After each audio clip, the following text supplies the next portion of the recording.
Еркетай KZ сайты ұсынады.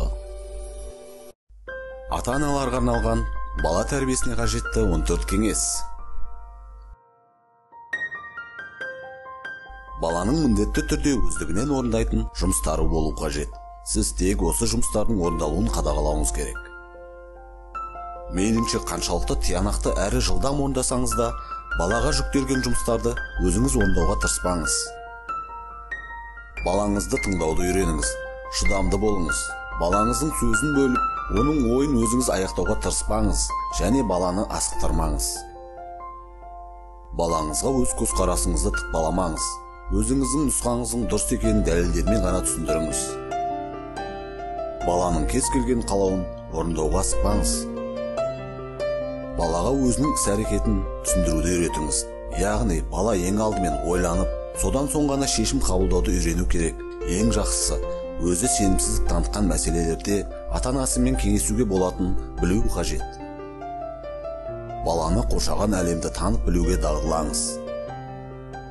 Баланың жан-жақты дамуына қолайлы әрі қауіпсіз жағдай жасаңыз. Баланы тым еркелетпеңіз. Онымен өзіңізбен тең дәрежедегі адам ретінде сөйлесіңіз. Есіңізде болсын, сіздің сөйлеген сөзіңізді, іс-әрекетіңізді балаңыз қайталайды. Балаға өз бетінше жеке басының тазалығын қадағалауды және де әртүрлі жағдайларда өзін қалай ұстау керектігін түсіндіріңіз. Жақсы іс-әрекет үшін сөзбен немесе сыйлықпен мадақтап көтермелеңіз. Бала кішкентайынан бастап ата-анасын, үлкендерді, жақындарды сыйлау керектігін білуі тиіс.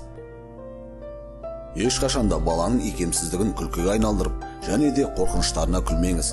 Қайта керісінше баланың қорқыныштарын бірге шешіп, сенімді қарым-қатынас орнатыңыз. Қаншалықты уақытыңыз аз болса да, балаңыздың жан-жақты дамуына көңіл бөліңіз.